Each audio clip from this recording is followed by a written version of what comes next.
Hey folks, this is Jake here at Canadian Cutting Edge. We've got a fixed blade today, and this guy is by VOLTRON. I got it from GearBest. I believe some other stores might have it as well. It is a big 8CR13 MOV stainless steel blade, G10 handle scales, and yes, a big guy's hands can fit in here. My hands are large, bordering on extra large, and look at all the room that we've got there. If I go all the way to the back, see, still got room. So we've got a big, chunky, thick hollow grind blade with a sort of Tanto-esque kind of tip here. And I think you might be interested in this knife. We've got Kydex sheath with a Tek-Lock-ish type mounting system for it. So stick around for the full review coming at you right now.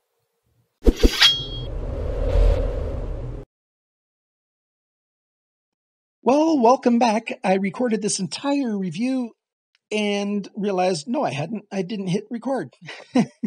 So here we go. Thanks for joining me. This is a nice knife if you're looking for something big, chunky, hefty, and not quite perfect. If you're looking for something that is perfect out of the box, you might not want to get this, but hear me out anyways. Watch this review.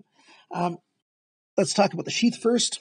The sheath is done very well. This is a, Kydex-esque kind of sheath.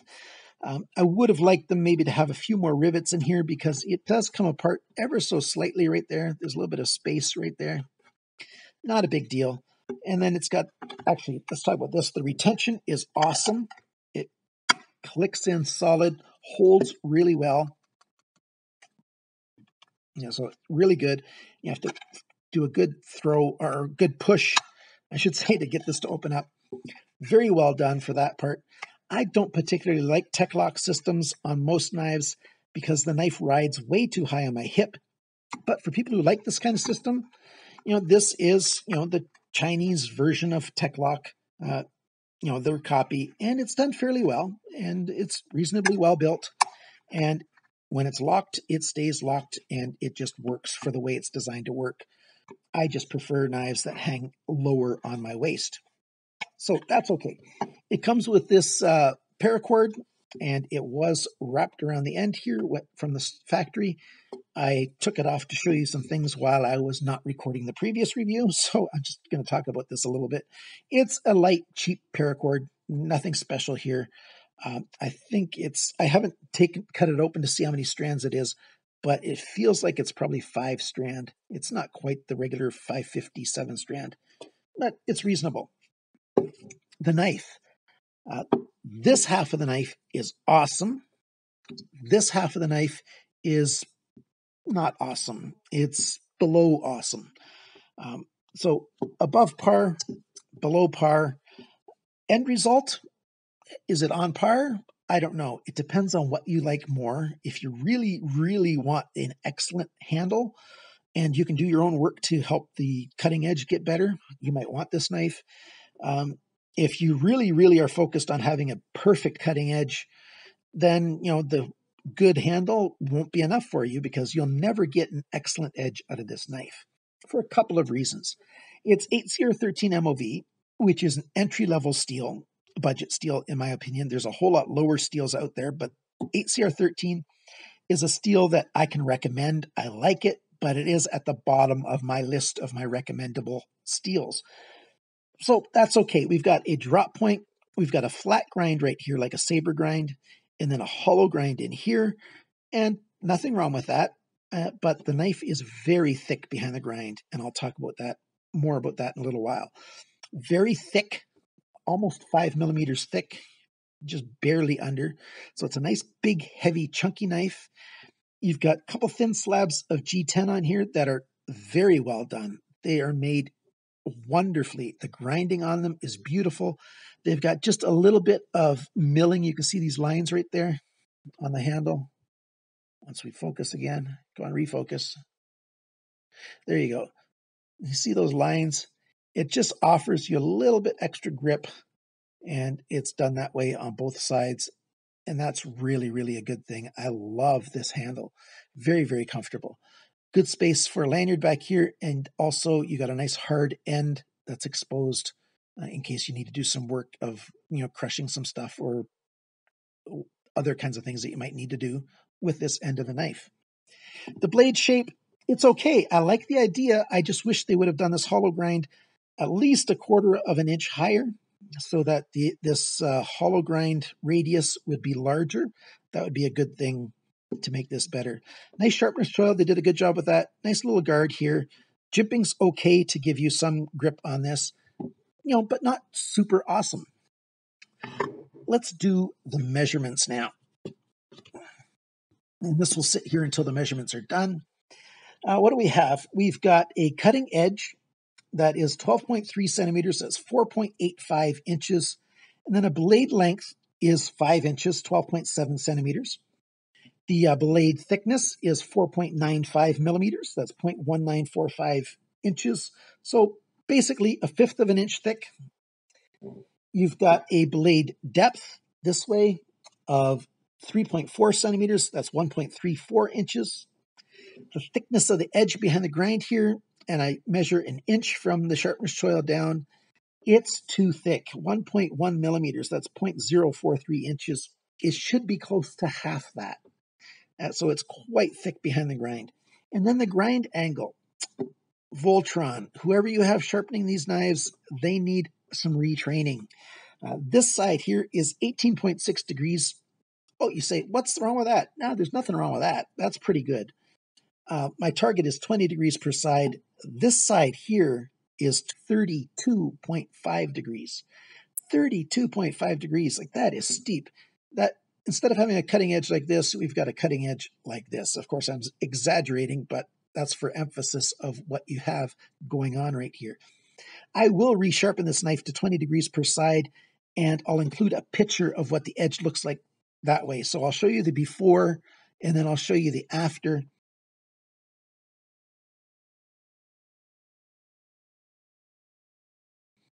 And that will also show you, I'll also give you a measurement of how thick it is behind the grind after I've made it 20 degrees per side. It will be thicker than it is now. Now let's talk about the handle. Handle length is 11.75 centimeters, 4.63 inches. The handle thickness is 1.7 centimeters. That's 0.67 of an inch. Not bad at all for this size handle. It does take a men's large, extra large hand very well. Smaller than that, and you might find this knife a little bit too big. And see, if I sneak up here and make a fist, there's still lots of knife back here, and my hands are right between large and extra large. So extra large handed guys are going to really like this knife, and so are large handed guys. People with smaller hands, you still might like it, but large hands especially, this thing's made for you guys. Let's keep talking about the handle. The handle depth, that's this way, 3.12 centimeters, 1.23 inches. The grip area, so between my thumbs, is 10.3 centimeters, 4.05 inches.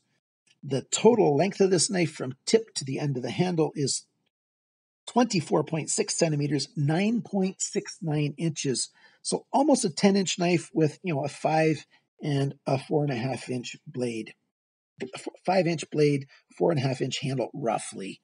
And those are good measurements. This is a good knife for those kinds of things. The balance point, perfect, exactly where you want it. The weight for this knife is 265 grams, 9.35 ounces. With the sheath, it is 369 grams, 13 ounces. So it's a big, chunky knife. How much does this knife cost? $25.31 US, $35.06 Canadian, 22.5 euros, and just over 20 British pounds. So it's not an expensive knife by any stretch. And, especially since you get a really good sheath, don't like this as much, but the sheath part itself is really good. And you get a big piece of steel that you can work with. Now, if you like modifying your knives and working with your knives, making changes, maybe practicing sharpening and stuff, maybe you want to get this knife for that kind of thing. I don't know. I would probably, if I had my own belt sander, like knife makers have, those 72-inch, 3-inch wide belts, I would reprofile this. I'd give it a high flat grind, and make it a little bit thinner behind the edge. And then I would really, really love this knife.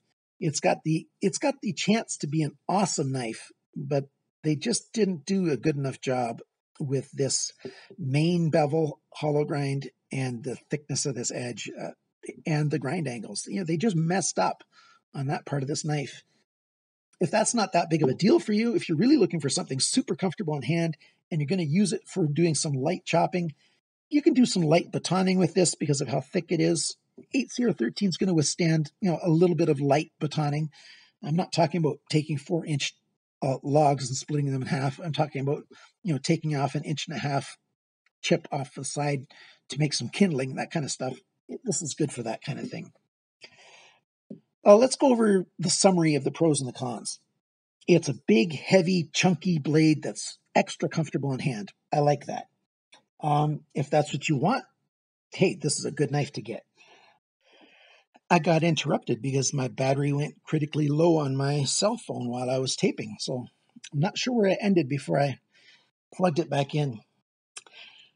I think I was talking about how comfortable the knife is. Very, very comfortable in hand. I really, really like it. They've just needed to redo their thinking on the blade, making this, the profile and the grinding, that kind of stuff. They need to rethink that and start again.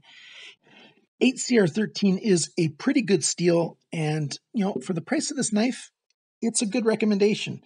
The cons, yeah, I mentioned that. Don't like that. Do like this. So if you're in the market for something like this and you want to spend this much money, which isn't an awful lot, go ahead and get yourself one of these. Thank you to my Patreon supporters. Thank you to everybody who likes, shares, comments, and subscribes. You guys are awesome. Remember, always cut towards your chum, not your thumb.